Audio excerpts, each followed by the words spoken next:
In my previous life, the plane I was on unfortunately crashed. My best friend Lynn was seriously injured. My boyfriend proposed to leave her behind. I couldn't bear it and carried her on my back and walked dozens of kilometers in the ice and snow. Just when we were less than 10 meters away from the shelter. Exhausted, I finally fell. My boyfriend picked up my best friend and turned to me and said, "Serafina, I'll send Lynn in first, and then come back to pick you up." But I didn't wait for him until I was frozen to death. After death, my soul floated into the wooden house. I saw Lynn snuggling in Leo's arms. "Brother Leo, you are so smart. You not only saved my life, but also preserved your own strength and got rid of that annoying Serafina." Only then did I understand how stupid I was back then. In this life, when my boyfriend proposed to leave my best friend in the snow, I agreed without hesitation. In my previous life, the plane I was on crashed on an uninhabited snowfield. Only 5 of our friends survived the entire plane.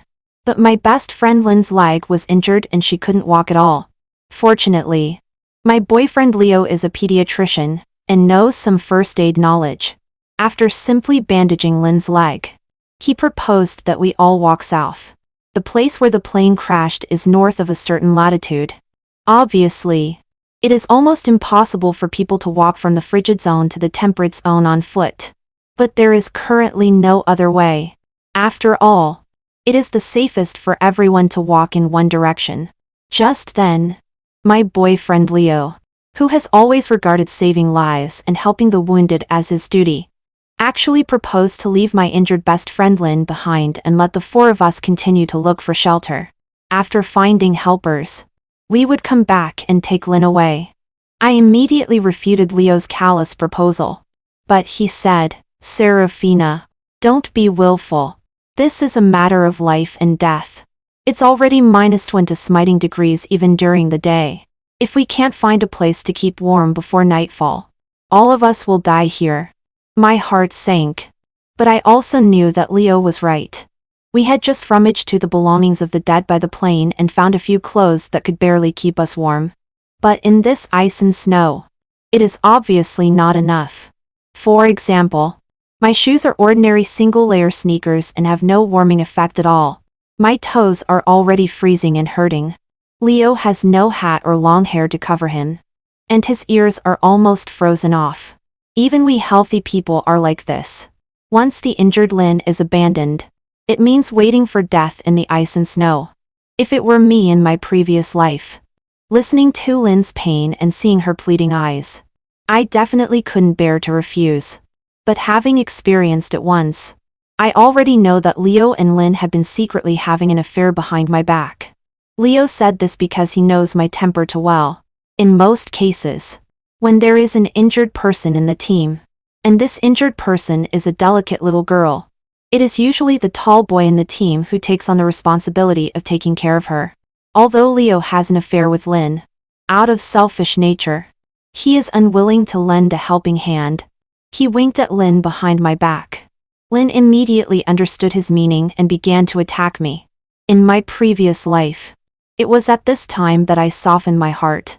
Despite my own precarious situation, I endured the pressure of everyone saying that the 2 of us were holding them back and carried Lynn on my back all the way stupidly. In such cold and dry air, breathing in is like being cut by a knife, which is extremely uncomfortable, especially when there is a person who is less than 10 pounds lighter than me on my back. My breathing becomes more and more violent and heavy, and the pain becomes more and more obvious. But I still gritted my teeth and endured it. Until after walking for an unknown amount of time, Gary, the boy who was walking with us, found a small wooden house in the distance.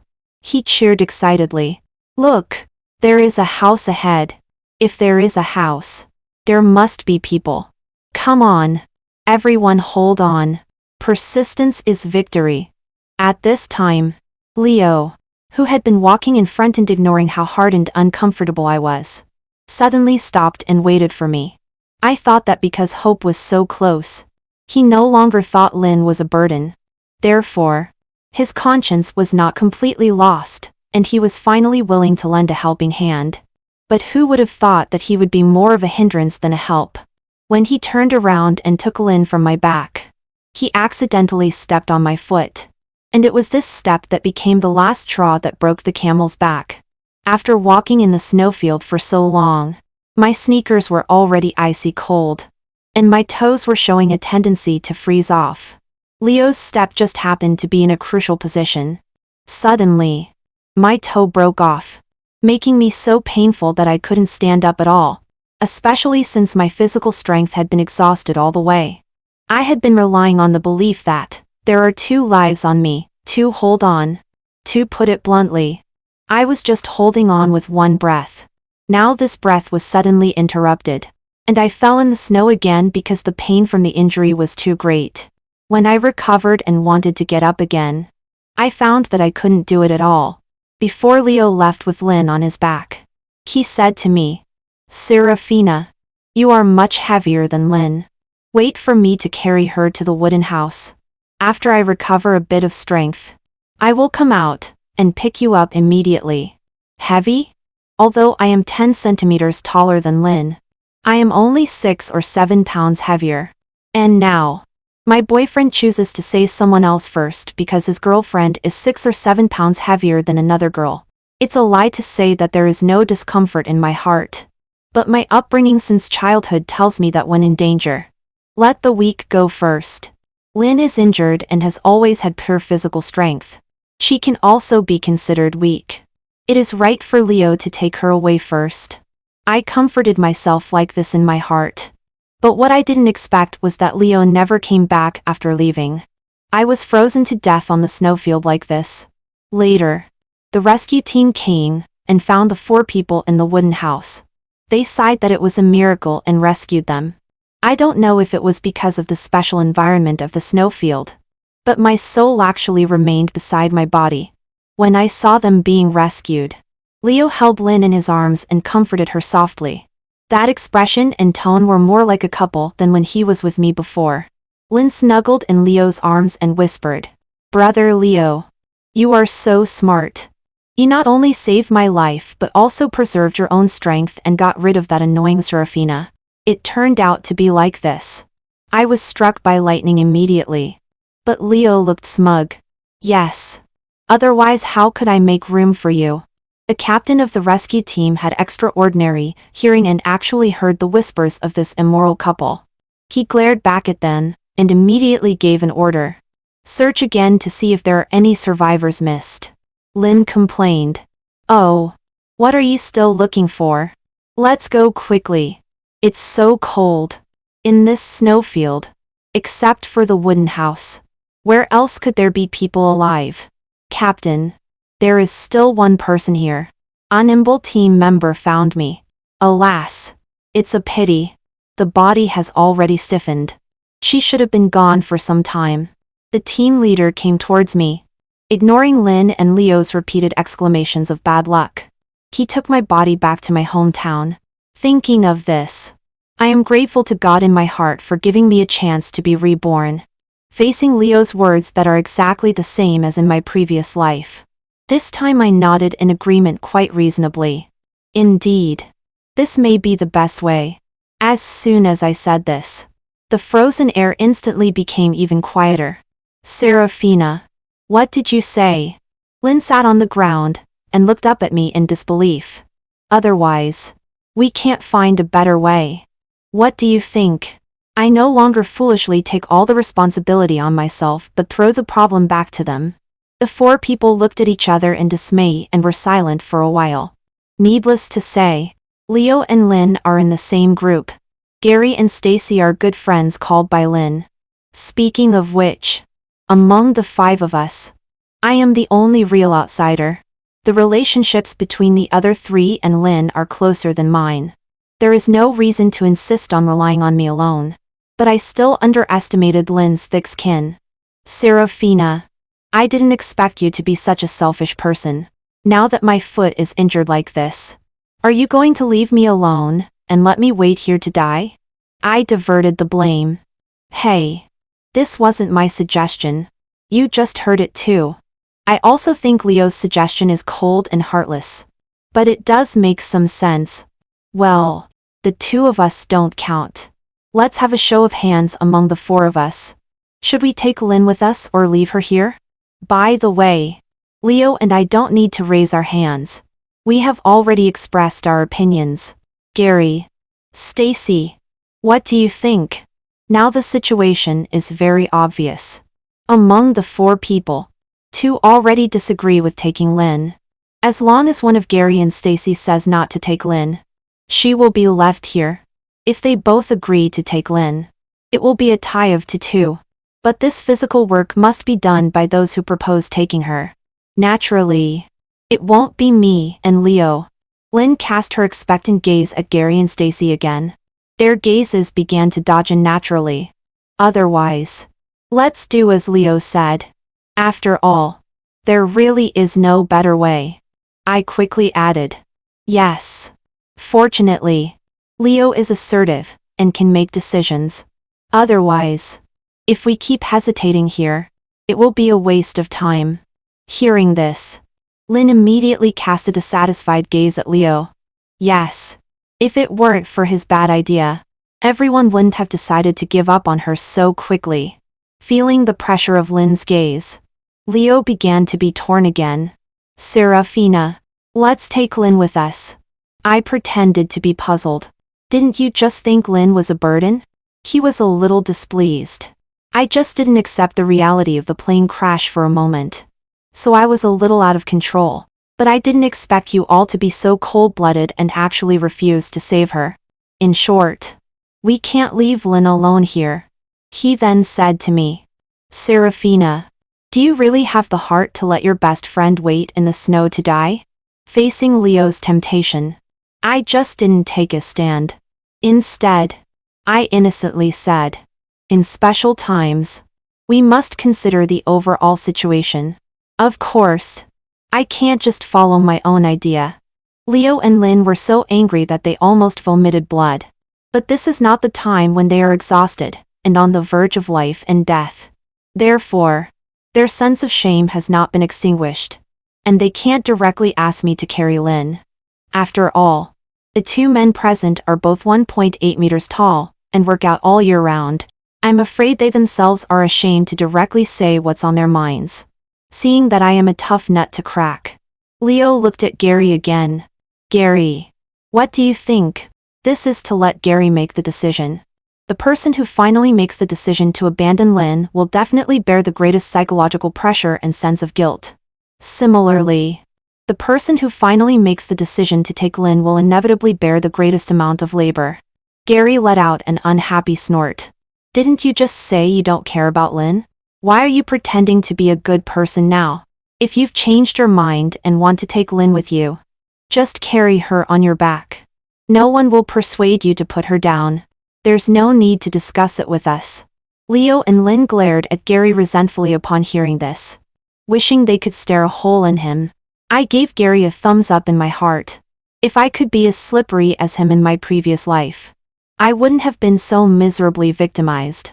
Gary is not helpful. But Stacy does have some true feelings for Lynn. She hesitated and said, Gary, Lynn has been our friend for so many years. How can we just give up on her so easily? Leo. Serafina. Shall we still take Lynn with us? Leo immediately replied. I agree. I was just feeling guilty. You two are such good friends with Lynn. If you abandon her just because of my words, I will look down on myself. The meaning in Leo's words is that he wants to push Lynn to me and Stacy again. But I didn't give Leo a chance. Smiling, I took off the school bag full of food on his back. Why would it be like that? Leo, in such harsh conditions, you are still willing to take Lynn with you. You are a hero in my eyes. I put Leo's bag on my back and cheered him on in a shrill voice. Come on, Leo. Lynn is a bit lighter than me. Since you can carry me, carrying her must be even easier. In the end, Leo, who was in a dilemma, had no choice but to carry Lynn on his back. In fact, I also thought about whether to leave Lynn here to wait for death, like I did in my previous life. But on second thought, It would be too easy for Leo that way. I want to see if this time without me. The silly one who does all the hard work. Can the two adulterers still wait for rescue affectionately? I don't know if Leo is really strong on the outside, but weak on the inside or intentionally shirking. He stopped when he walked halfway along the path I took in my previous life. After putting Lynn down, he panted and said, "No way. Serafina. Come and switch." Huh. Among the 4 people here, he only looks for me. Acting? Who can't do it? I pretended to misunderstand Leo's meaning, and excitedly ran towards him. Finally, it's my turn. Leo. You are so kind. How did you know I can't walk anymore? I jumped and climbed onto Leo's back. Caught off guard. He was pulled to the ground by me. Serafina. What are you doing? Leo was very angry, but his voice was very low.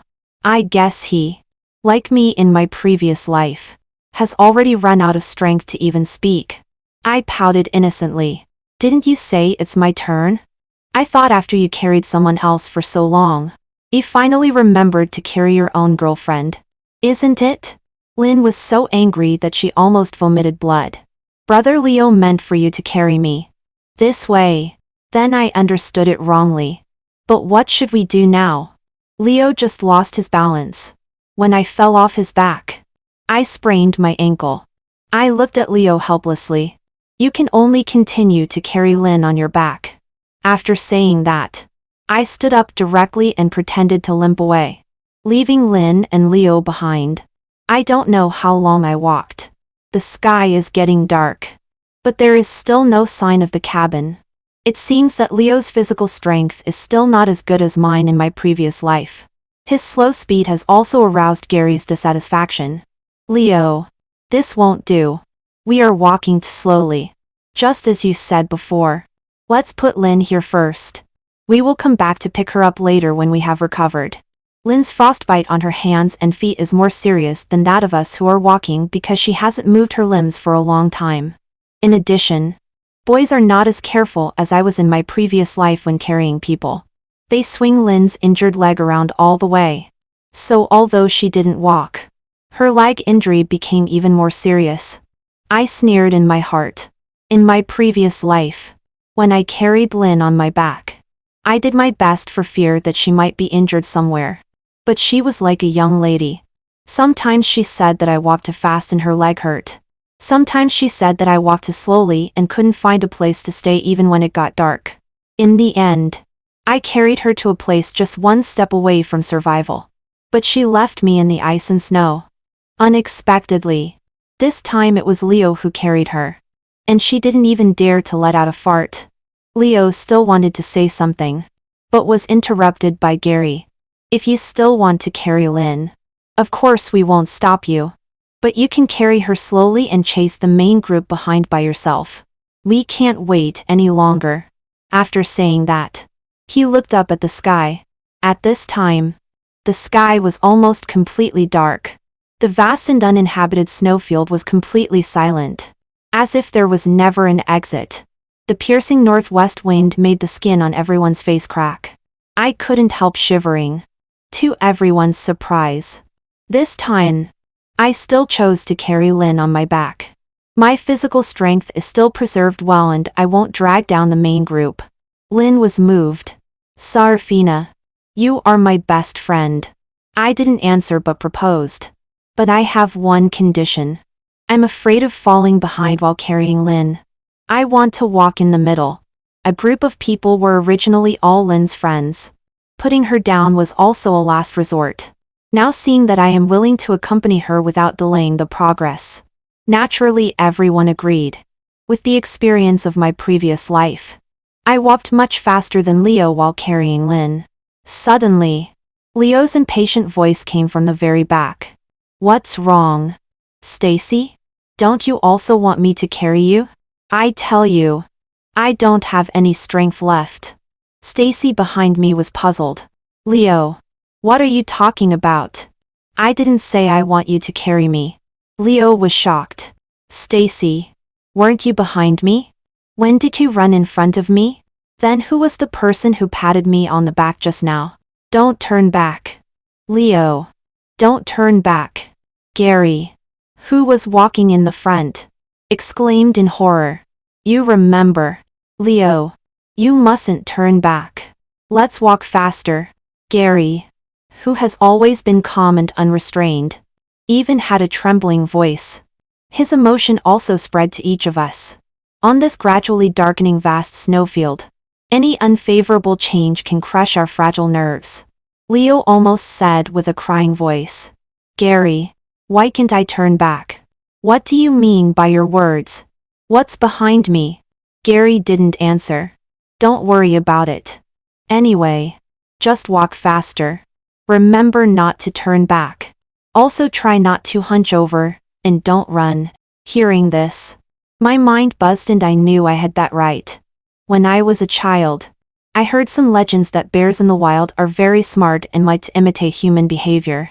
When it is not bright enough or there is heavy fog, they will wear cow dung on their heads, stand on two legs, wave to people to say hello, and pretend to be villagers wearing felt hats to attract humans.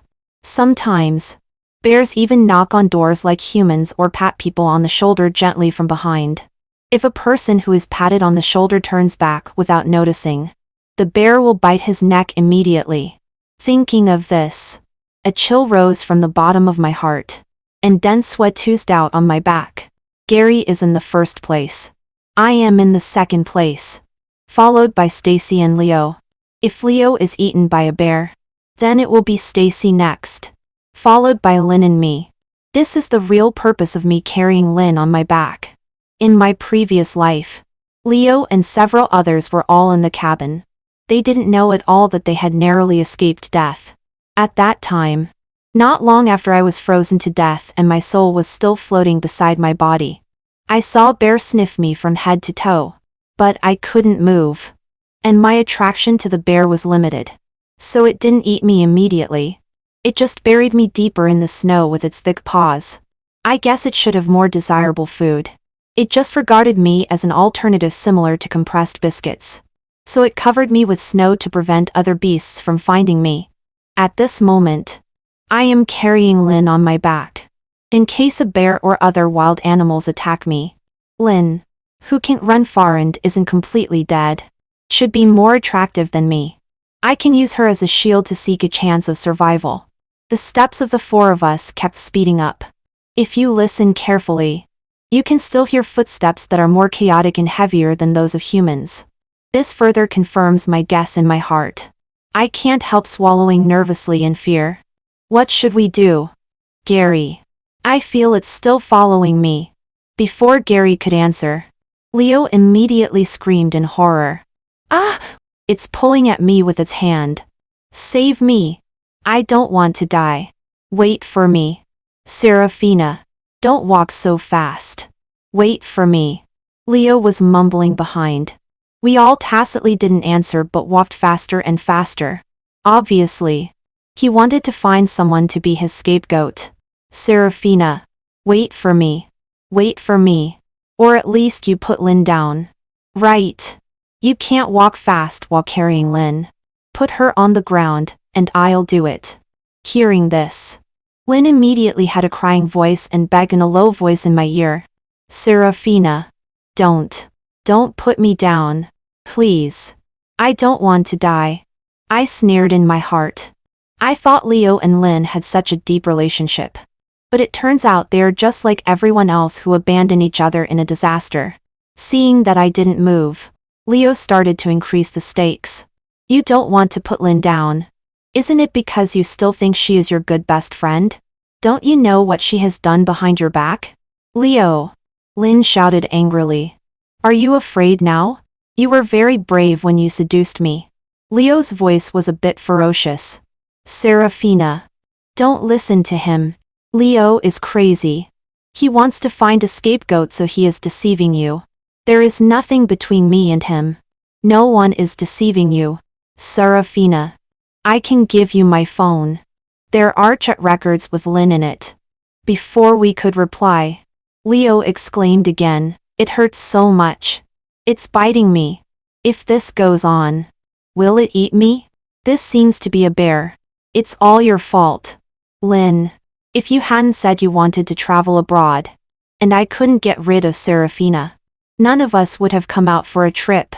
So that's how it is. Leo had told me earlier that he wanted to travel abroad with me. But he was worried about the persecurity abroad, and that it wouldn't be safe for just 2 people. So he invited a few friends.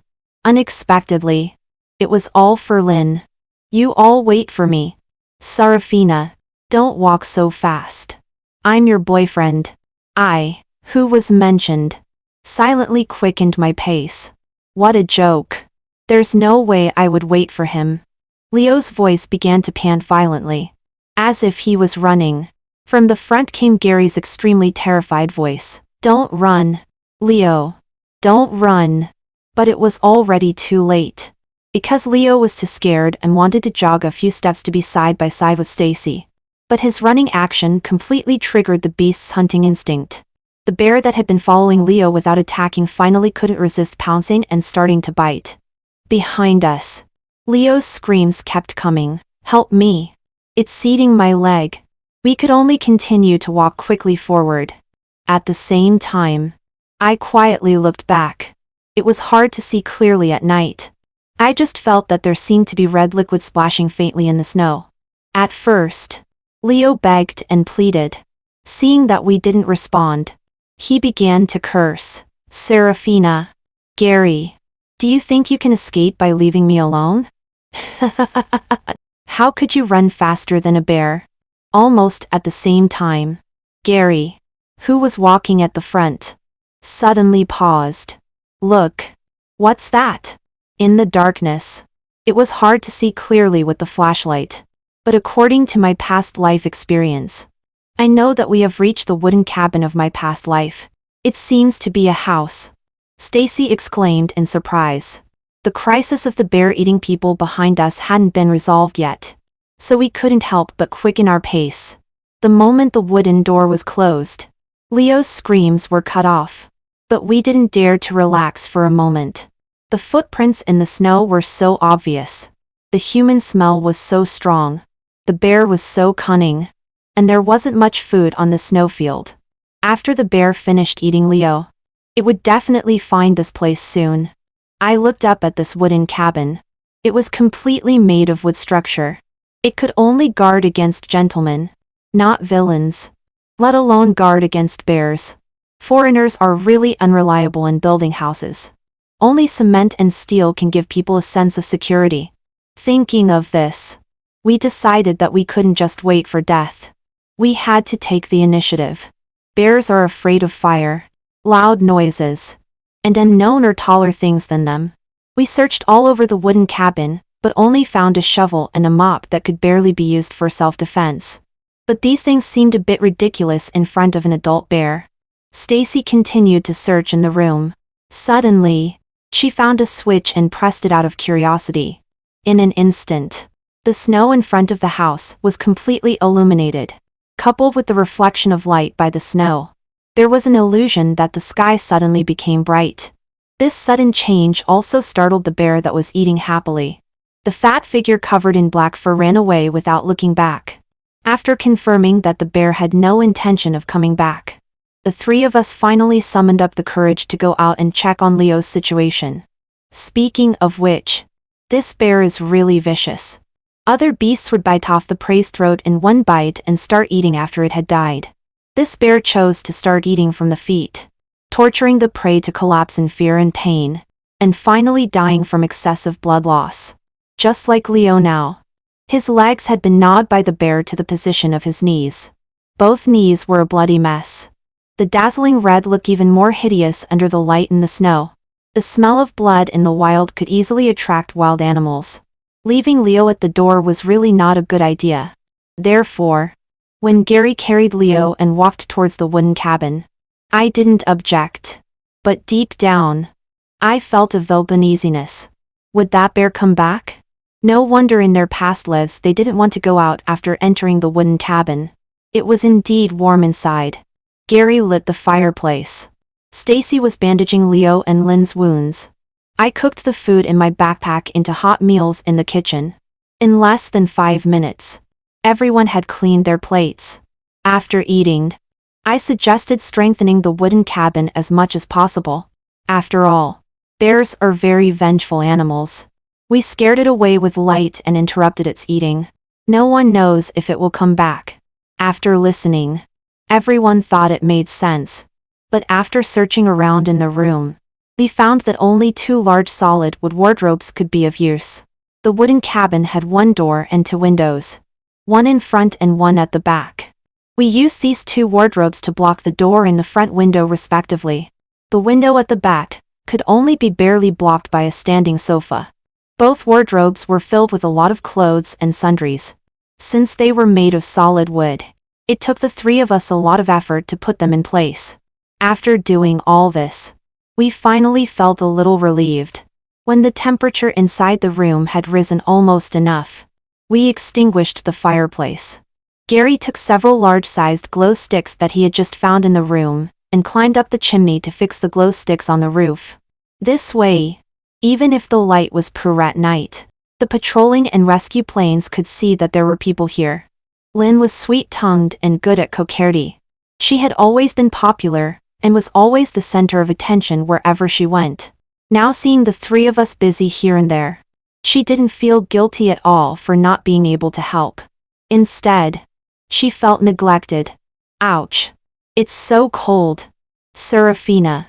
It's really cold when you went up and turned off the fireplace just now. Light the fire quickly. Sure enough, after safely entering the room, Lynn felt that she no longer needed me. Her attitude completely changed. There was no trace of the previous caution. And Leo didn't know what he had talked about with Lynn. The 2 of them seemed to have completely forgotten that they had just calculated each other's lives. Leo chimed in. Yes. Lynn is still injured and can't stand the cold. Serafina. Quickly light the fire in the fireplace. There should be eggs and milk in this room, right? Tomorrow morning, make steamed egg custard for Lynn, and heat up some milk. Supplementing protein will help her recover faster. I was directly amused by their bossy attitudes. Serafina. What are you standing there for? Seeing that I didn't move, Lynn complained. By the way, next time you go up to the roof, directly climb up a ladder from outside the wooden house. Don't go through the chimney anymore. As soon as the fireplace was turned off, the room became extremely cold. You guys have a lot of physical activity, and don't feel the cold. But Leo and I are both injured. Lynn thought she was still as popular as before and delicately put forward various demands. Gary, who was mentioned, sneered. You feel cold just sitting in the room. Wouldn't I be cold climbing a ladder outside? Do you think you're a young lady? If you cause more trouble, I'll throw you out to feed the wolves. Seeing that her former dog was actually threatening her fiercely, Lynn immediately had 2 drops of tears in her eyes. Leo weakly held Lynn in his arms to comfort her, and at the same time reprimanded Gary. Gary, you're a man. Why are you being mean to a woman?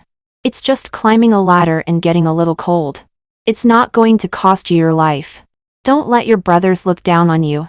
I scoffed. You're a man. Then why don't you climb up? Or when you say, man, do you mean someone who is ambiguous with other girls in front of his girlfriend? Leo was choked by my words and embarrassed. Lie released Lynn with an awkward expression. Serafina. Since you already know, I won't hide some things from you anymore. There is indeed something between me and Lynn. I hope you can let go and help us fulfill us. But I also hope you won't make things difficult for Lynn because she is injured now, and has been your good friend for so many years.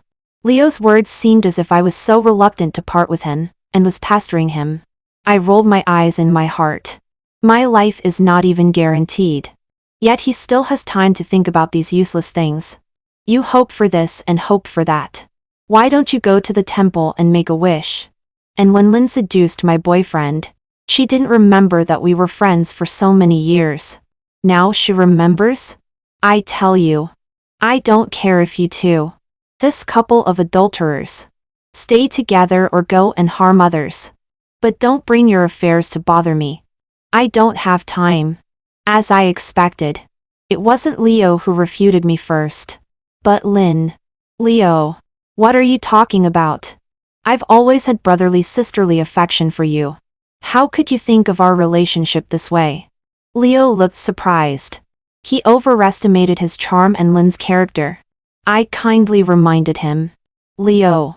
You've lost all the bones below your knees. Your appearance and income will be greatly reduced. Do you still think you're the handsome and promising doctor before and can attract my good best friend to be your mistress? My cruel words made Leo wake up like from a dream. He shook Lynn's body unwillingly. Really? Lynn? Is this really what you think? I love you so much. Yet you despise me. Seeing Lynn hesitating without refuting, he became even angrier. I came here for you. If you hadn't been clamoring to go abroad, would we have encountered a plane crash? If it weren't for you delaying our journey, would my leg be like this? Lynn's face turned pale from being shaken and finally couldn't help but push Leo away. Enough. Leo. It takes two to tango. Don't put all the blame on me alone. Didn't you also mess around with your girlfriend's best friend for the thrill? Don't act innocent here. As soon as I invited you to go abroad, you immediately booked a themed room with a waterbed for me. But for your own girlfriend, you booked an ordinary room. And you asked me to pretend in front of them that I accidentally booked the wrong one. By the plane. You were also the first to abandon me. Leo. Are you a man? Dare to do it but not dare to admit it. How dare you talk about me? Their fight was too intense. I originally wanted to watch the scene of dogs biting dogs for a while longer, and even recorded a video on the side. Gary stopped them, and said, "Stop arguing. Everyone's energy is limited. Don't be entangled over love at this time. In my opinion. Let's go to sleep first. No one can be sure if the bear will come again. So we definitely can't sleep together. I'll be in a group with Stacy. The three of you will be in a group. One group sleeps for 3 hours and then takes turns. What do you think?" Gary's words made sense. And none of us refuted. At a little past 1 in the morning, the snores of 3 people sounded in the room. Lynn couldn't hold on for even half an hour and fell asleep.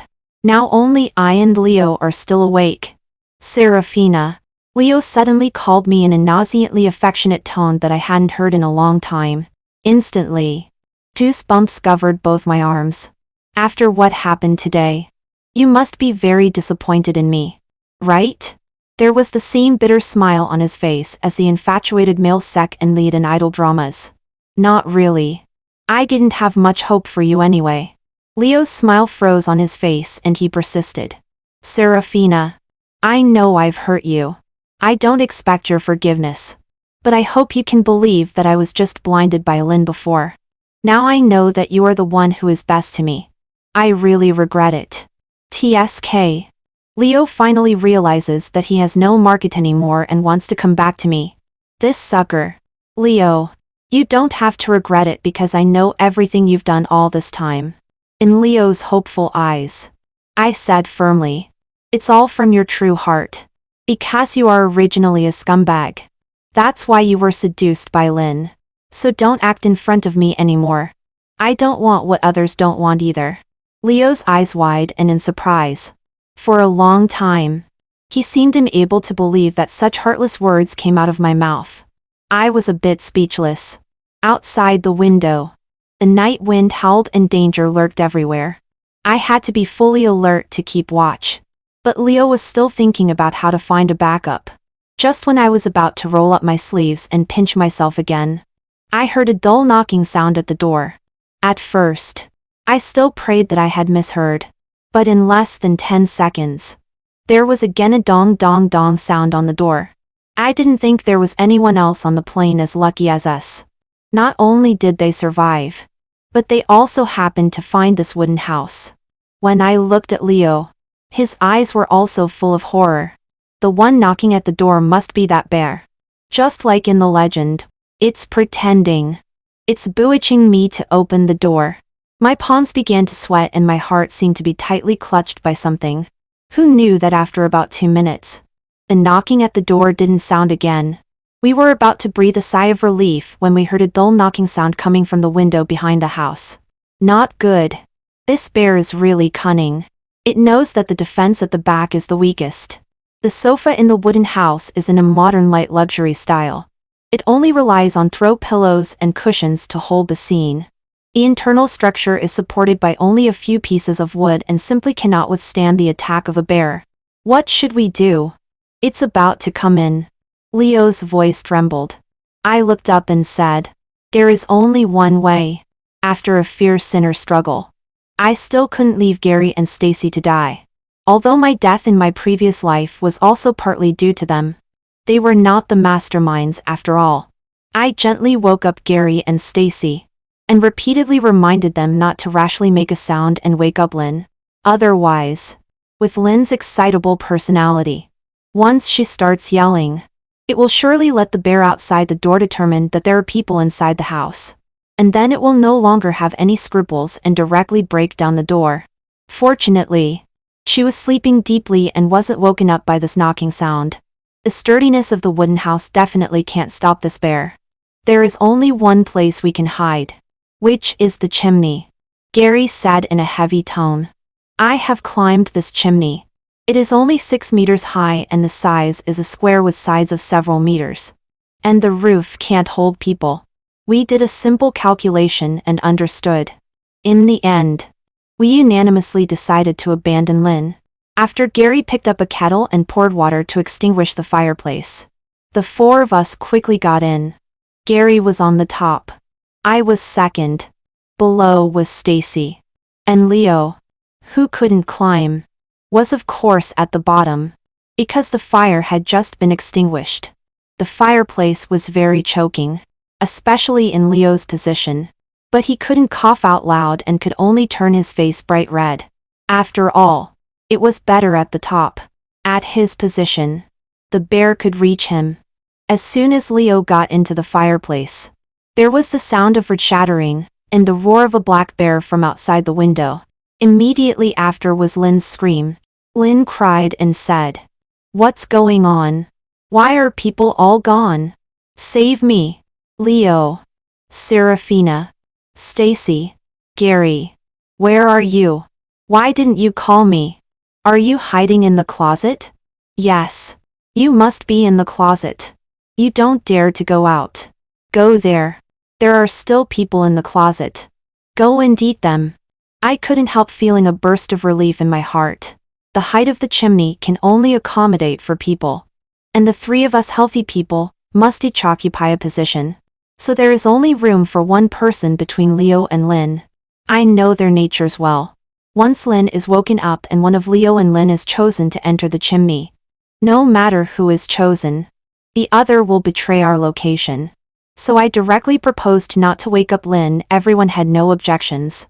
Moreover, if she could keep watch as agreed, she wouldn't be left behind. Inside the house, Lynn's crying gradually decreased from loud to small, from panic to despair. Leo had experienced that feeling. Hearing Lynn's voice, he was so scared that he wet his pants. About 5 hours later, it was already dawn. The 4 of us had been in the chimney for so long that our legs had become stiff. Gary on the top was so frozen that he couldn't stand it and kept making a fuss about going down and going back into the house. Leo at the bottom was unwilling. If the bear hadn't left yet, he would be the first to die. Fortunately, the sound of a helicopter propeller came from the sky. We excitedly shouted loudly. Gary reached up a bit more and waved his arms wildly, finally making the people on the plane notice us. The captain of the rescue team, Connor, is the person who heard Leo and Lynn talking in the previous life. He stared at me for a long time. When he saw me, this strange behavior gave me a bold guess. Sure enough, on the night of our engagement a year later, Connor told me that he had also been reborn. Shortly after my death in my previous life, he sacrificed himself in a rescue mission. The reason was that when rescuing several fare-evading hikers trapped in the mountains, Connor, who was walking at the front and providing lighting, was pushed by a hiker who was in a hurry to go home. Connor rolled down the mountain, and at a young age made his parents lose their only son. This time around, he could have directly withdrawn from that team, but he was afraid of implicating his teammates. Therefore, only after personally going through this calamity did he start to pursue me. After being rescued, Leo went crazy. Coupled with inhaling too many toxic particles in the chimney, his brain also became a bit dull. I heard that when he was in the hospital, he kept muttering, "It's not like this. We shouldn't be like this. My leg will be fine. Lynn won't die. Serafino will die. I will become famous. Everyone will know that I am a survivor who protects others." How could this be? How could this be? I know Leo has also come back. Unfortunately, no one is willing to understand the words of a madman. We several survivors were compensated a total of 10 million yuan for physical and mental damages by the airline company. At the same time, we made a lot of money by accepting various interviews. And because of this unfortunate experience, the leaders and colleagues at my work unit were afraid that I would have psychological problems, and gave me many preferential treatments at work. A long time later, I still feel extremely fortunate for my choice back then. Choice back then. Choice back then. Choice back then. Choice back then. Choice